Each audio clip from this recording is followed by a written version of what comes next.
Hello students, good morning. Hindi score with BR channel पर आपका स्वागत है। आज मैं आपके लिए लेकर आई हूँ आरओ भाग 2 का चैप्टर 7 कविता बादल राग कविता के प्रश्नोत्तर, जिसके राइटर हैं सूर्यकांत त्रिपाठी निराला। तो चलिए इसके प्रश्नोत्तर देखते हैं। अस्थिर सुख पर दुख की छाया पंक्ति में दुख की छाया किसे कहा गया है और क्यों? दुख की छाया मानव जीवन में आने वाले दुखों, कष्टों और प्रतिकूल परिस्थितियों को कहा गया है। मनुष्य के जीवन सुख और दुख धूप छांव की तरह है, आते जाते रहते हैं और दोनों ही अस्थिर होते हैं। नेक्स्ट क्वेश्चन है, ऐसनी पात से सापित उन्नत सत सत वीर पंक्ति में किसकी ओर संकेत किया गया है? इस पंक्ति में शोषक और धनी वर्ग के लोगों की ओर संकेत किया गया है। जिस प्रकार क्रांतिकारी बादल अपने वज्रपात से ऊंचे ऊंचे पहाड़ की चोटियों को घायल कर देते हैं, उसी प्रकार समाज के शोषित वर्ग की चेतना पूंजीवादी और प्रभुसत्ता से संपन्न लोगों को अपने प्रहार से ध्वस्त कर सकती है। नेक्स्ट क्वेश्चन है, विप्लव रव के छोटे ही हैं शोभा पाते पंक्ति में विप्लव रव से क्या तात्पर्य है? छोटे ही हैं शोभा पाते ऐसा क्यों कहा गया है? विप्लव रव से तात्पर्य उस क्रांति के स्वर से है। समाज में क्रांति आने से पूंजीपतियों का शासन ध्वस्त हो जाता है, उनकी प्रभुसत्ता समाप्त हो जाती है। छोटे ही हैं शोभा पाते इसलिए कहा गया है क्योंकि क्रांति से आम आदमी ही शोभा पाते हैं। समाज का निम्न वर्ग किसी भी क्रांति से प्रभावित नहीं होता, बल्कि उनको इन परिस्थितियों से आगे बढ़ने का अवसर प्राप्त होता है। नेक्स्ट क्वेश्चन है, बादलों के आगमन से प्रकृति में कौन कौन से और किन किन परिवर्तनों को कविता रेखांकित करती है? बादलों के आगमन से प्रकृति में कई परिवर्तन होते हैं। इसके आगमन से अकाल की चिंता से व्याकुल किसान के मन में नया जोश और उल्लास उत्पन्न हो जाता है। पृथ्वी से पौधों का अंकुरण होने लगता है, बिजली चमकती है तथा उनके गिरने से पर्वत शिखर टूटते हैं। सर्वत्र हरियाली होने का आभास होने लग जाता है। व्याख्या कीजिए। तिरती है समीर सागर पर अस्थिर सुख पर दुख की छाया, जग के दग्ध हृदय पर निर्दय विप्लव की प्लावित माया। कवि बादल का आह्वान करता हुआ कहता है कि हे क्रांतिकारी रूपी बादल, तुम आकाश में ऐसे मंडराते रहते हो जैसे पवन रूपी सागर पर कोई नाव तैर रही हो। यह उसी तरह है जैसे क्षणिक सुख पर दुख की छाया मंडराती रहती है। सुख हवा के समान चंचल हैं तथा अपने अस्थायी बादल संसार के व्यवस्थित जले हुए हृदय पर निर्दयी प्रलय रूपी माया के रूप में हमेशा स्थिर रहते हैं। बादलों की युद्ध रूपी नौका में आम आदमी की इच्छाएं भी भरी हुई होती हैं। अटालिका नहीं है रे आतंक भवन, सदा पंख पर ही होता जल विप्लव प्लावन। इन पंक्तियों में पूंजीपतियों के बड़े बड़े घर अर्थात अट्टालिकाओं के विषय में कहता है। कवि इन पंक्तियों में पूंजीपतियों के बड़े बड़े अट्टालिका या फिर बड़े बड़े महलों के विषय में बताता है कि वास्तव में वे तो आतंक के भवन हैं। गरीबों का शोषण करके खड़े किए गए इन घरों में रहने वाले लोग संवेदनहीन होते हैं। वर्षा से जो बाढ़ आती है वह सदा कीचड़ से भरी धरती को ही डुबोती है। भयंकर जल प्लावन सदैव कीचड़ पर ही होता है, इसलिए जल जब कमल की पंखुड़ियों पर पड़ता है तो वह अधिक प्रसन्न हो उठता है। यानी क्रांति का जन्म तो समाज के निम्न वर्ग से ही होता है और वही परिवर्तन लाने की क्षमता रखता है।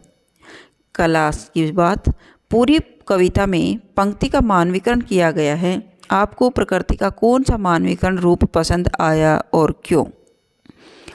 अक्षुद्र प्रफुल्ल जलज से सदा छलकता नीर, रोग शोक में भी हंसता है शैशव का सुकुमार शरीर। इन पंक्तियों में कवि ने हर मनुष्य को दुख में मुस्कुराते रहने को कहा है और विपत्ति में भी धैर्यवान रहने को कहा गया है। नेक्स्ट क्वेश्चन है, कविता में रूपक अलंकार का प्रयोग कहाँ कहाँ हुआ है? संबंधित वाक्यांश को छांटकर अलग कीजिए। रूपक अलंकार, तीर्ति है समीर सागर पर, समीर रूपी सागर पर रूपक अलंकार है। अस्थिर सुख पर दुख की छाया, अस्थिर सुख पर दुख की छाया, यह तेरी रणतरी तेरी गर्जन से सजग सुप्त अंकुर, ए विप्लव के बादल, ए जीवन के पारावार। विप्लव के बादल, जीवन के पारावार, दुख की छाया, इसमें भी रूपक अलंकार है। और रूपक अलंकार में जैसे समीर सागर में एक छोटा सा योजक चिन्ह होता है, ये इसकी खासियत होती है, पहचान होती है, तो इसको ध्यान रखिएगा। नेक्स्ट है, इस कविता में बादल के लिए ए विप्लव के वीर तथा के ए जीवन के पारावार जैसे संबंधों का इस्तेमाल किया गया है।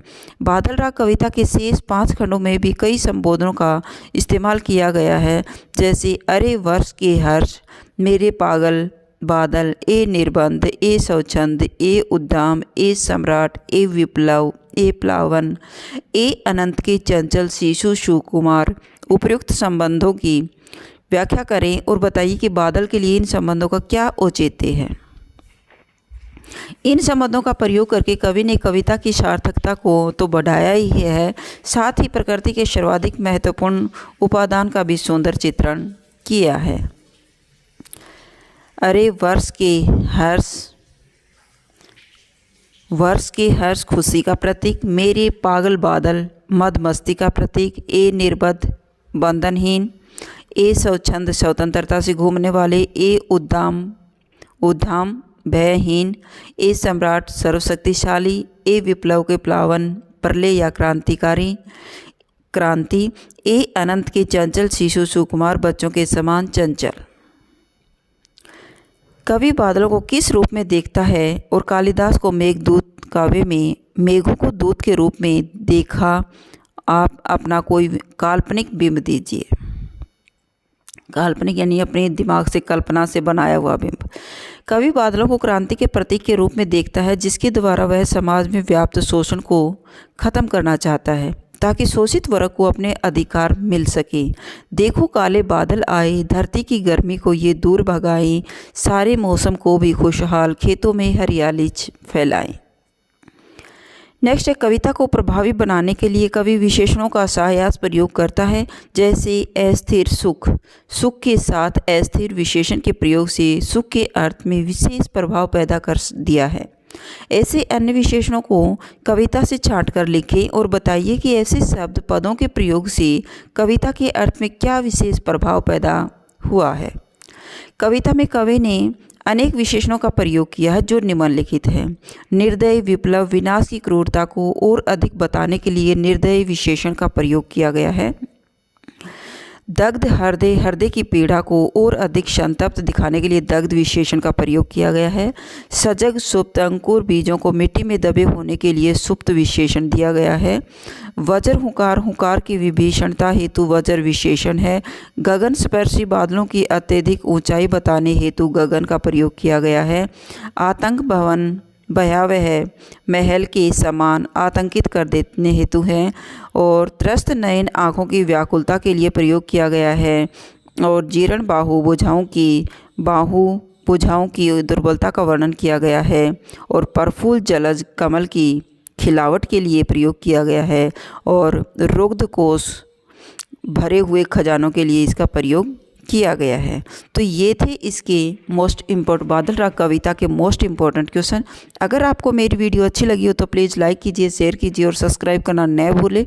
फिर मिलते हैं नेक्स्ट वीडियो में। Bye bye.